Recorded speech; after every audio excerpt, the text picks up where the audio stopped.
The studio door slammed shut with a sound that echoed through Hit Factory's empty hallways at 2:47 a.m. David Richardson, the veteran sound engineer who had worked with everyone from Sinatra to Springsteen, had never seen anyone lock themselves inside Studio A from the inside before. But then again, he'd never seen Michael Jackson look quite so desperate. If you want to know what happened during those 72 hours that created one of music's most powerful songs, hit that subscribe button and notification bell because this story will change how you hear Stranger in Moscow forever. It was October 1995, and Michael Jackson's world was crumbling. The allegations that had dominated headlines for 2 years were still fresh in everyone's mind. His marriage to Lisa Marie Presley was falling apart, and the music industry that had once crowned him the king of pop was now questioning whether he still had a throne to return to. The History album had been released in June, but despite strong initial sales, critics were divided, and the public seemed uncertain about whether they could still love Michael Jackson the way they once did. David Richardson had been working at Hit Factory for 17 years when Michael walked through the doors that October night. He'd seen his share of troubled artists, creative geniuses wrestling with their demons in pursuit of perfection, but something about the way Michael entered the building that night made David's stomach drop. "Mr. Jackson," David had said, standing up from the mixing console where he'd been organizing sessions for the next day's bookings. "We weren't expecting you tonight. Is there something I can help you with?" Michael didn't respond immediately. He stood in the doorway of the control room, wearing a simple black jacket and fedora, his signature mask covering half his face. But when he looked up at David, the engineer saw something in those eyes that made him understand this wasn't going to be a normal session.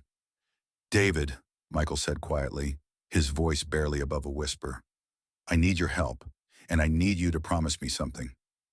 "Of course, Mr. Jackson. Anything you need. I need you to lock me in this studio and not let anyone else in for 72 hours. No managers, no lawyers, no record executives. Just you and me. Can you do that?"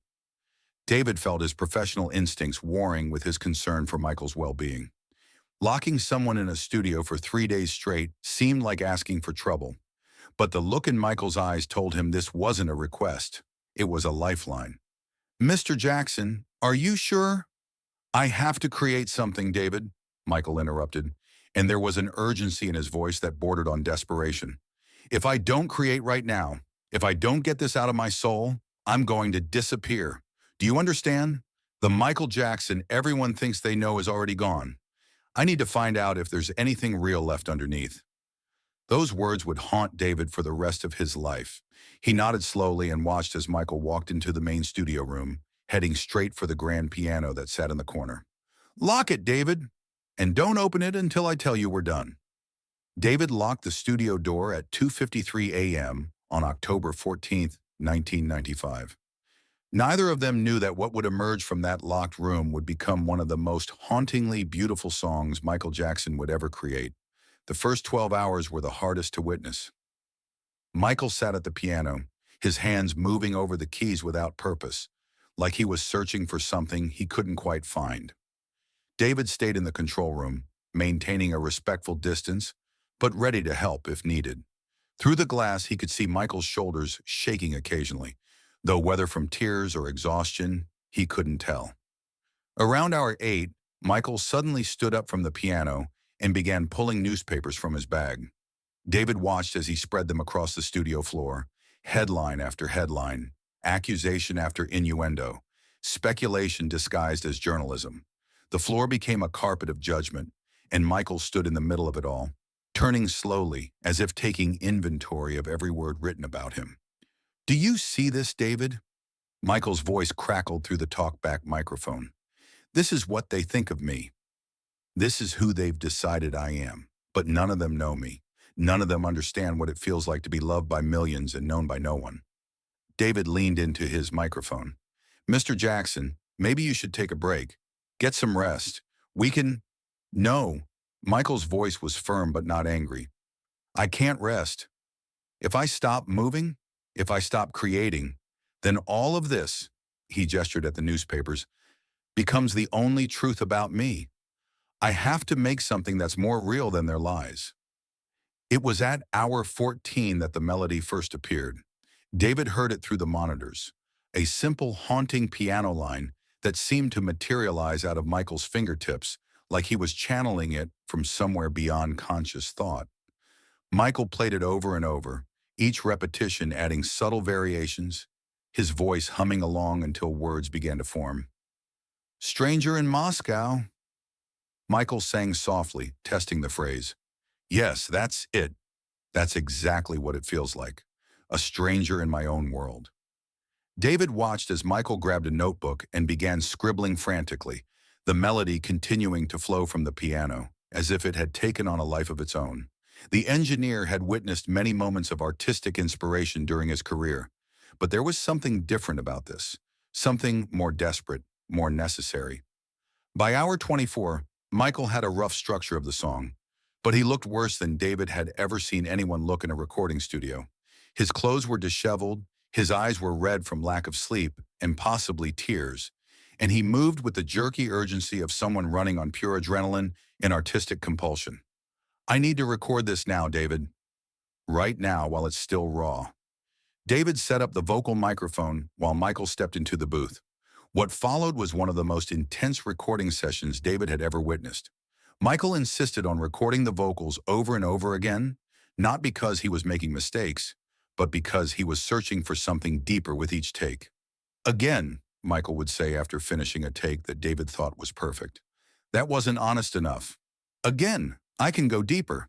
Again, the pain isn't there yet." At hour 36, during what must have been the 27th vocal take, something broke through.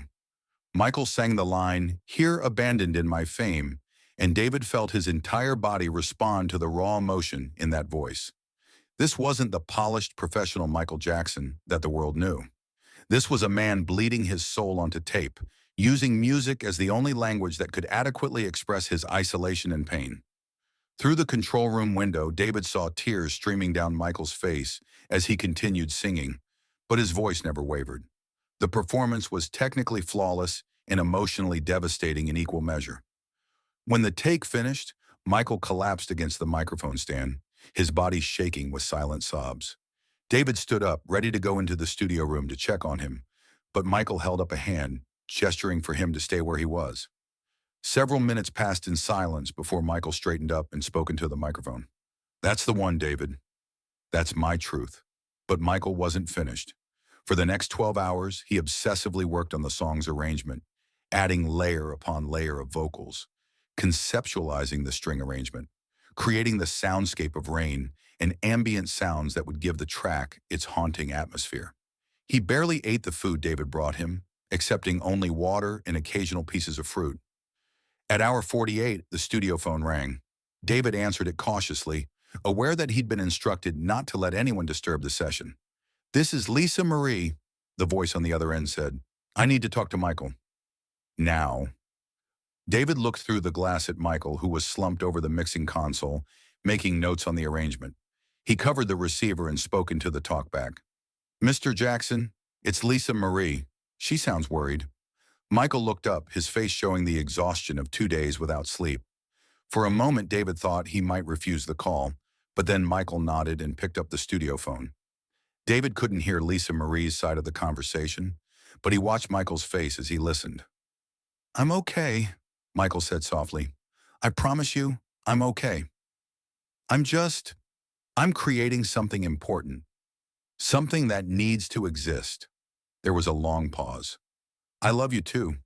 I'll be out soon. I promise." When Michael hung up the phone, something had shifted in him.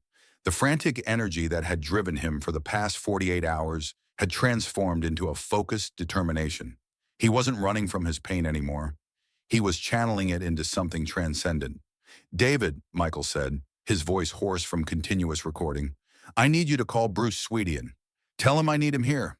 It's time to finish this properly." Bruce Swedien, Michael's longtime collaborator and one of the most respected recording engineers in the industry, arrived at hour 55. When David unlocked the door to let him in, Bruce took one look at the state of the studio, newspapers covering the floor, empty water bottles everywhere, Michael looking like he hadn't slept in days, and understood immediately that something extraordinary had happened here. "Michael," Bruce said, walking over to embrace him. What have you done?" Michael's response was to play him the rough mix of Stranger in Moscow. As the song filled the control room, Bruce's expression transformed from concern to awe. When the final notes faded away, there were tears in the veteran producer's eyes. "This is your masterpiece, Michael," Bruce whispered. "This is the song that shows the world who you really are." The final 17 hours were dedicated to perfecting every detail. With Bruce's help, Michael meticulously crafted the string arrangements, adding layers of texture that enhanced the song's emotional impact without overwhelming the raw honesty of his vocal performance. They experimented with the ambient sounds, the rain, the distant voices, the sense of isolation that permeated every second of the track. At hour 68, Michael recorded the final vocal overdubs. His voice was ragged from days of continuous use, but that imperfection only added to the song's authenticity. This wasn't about technical perfection anymore. It was about truth. David watched as Michael and Bruce worked together with the kind of creative telepathy that comes from years of collaboration. They barely needed words. A gesture, a look, a nod was enough to communicate exactly what needed to happen next. It was beautiful to witness, this meeting of two artistic minds in service of something greater than either of them individually. At hour 71, Bruce began the final mix. Michael sat beside him at the mixing console, making subtle adjustments to levels, ensuring that every element of the song served the emotional narrative he was trying to convey. The rain sounds swelled at exactly the right moments.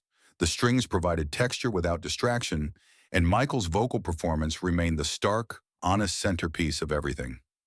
"There," Michael said at exactly 72 hours after they'd begun. "That's it. That's the song." David saved the final mix and prepared a master tape.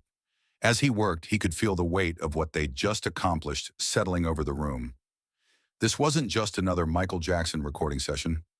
This was the moment when an artist, pushed to his absolute limits, had created something that transcended his circumstances and spoke to the universal human experience of isolation and longing for connection. Bruce stood and stretched, his back aching from hours hunched over the mixing console. "Michael, you know this changes everything, right? This song is going to make people understand what you've been going through." Michael looked at the newspapers still scattered across the studio floor, then back at the finished master tape. "I don't know if it will change anything out there," he said quietly, "but it changed something in here." He placed his hand over his heart. "I found myself again, Bruce. In all those headlines, all those accusations, all that noise, I'd started to lose track of who I actually am.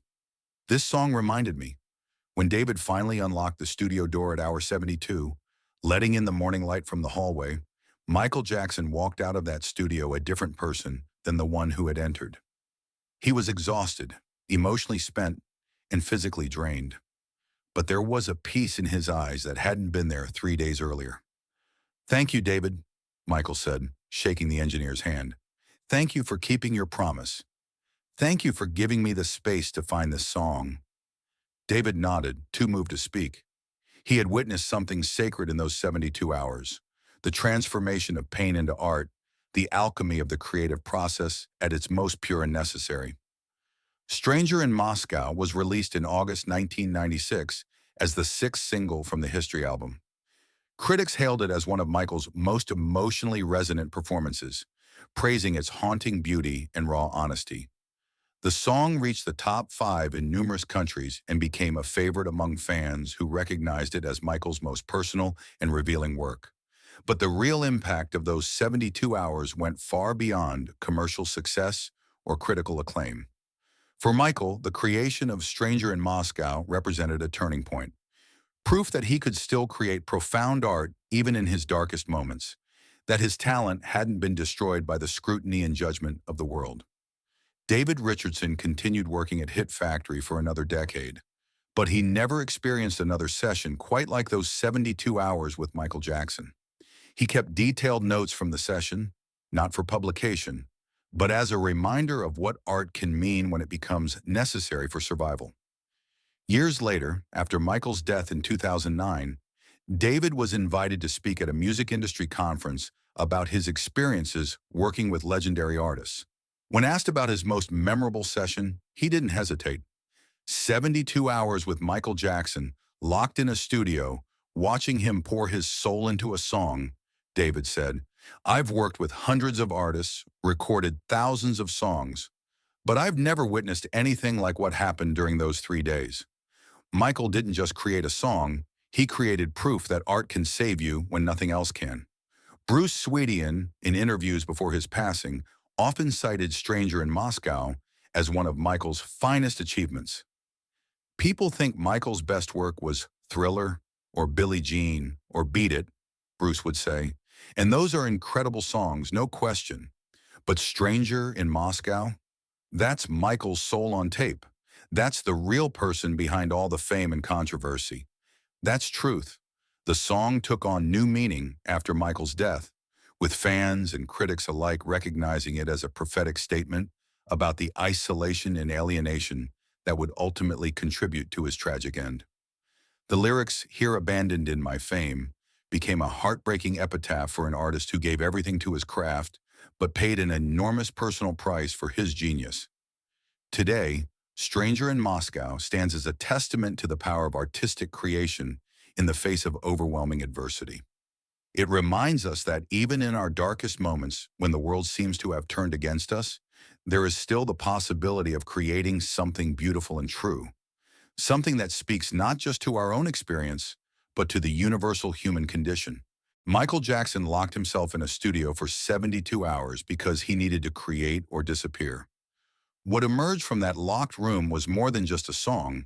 It was a declaration of survival, a refusal to let external judgment define internal truth, and a reminder that art, at its best, can be both a mirror and a lifeline.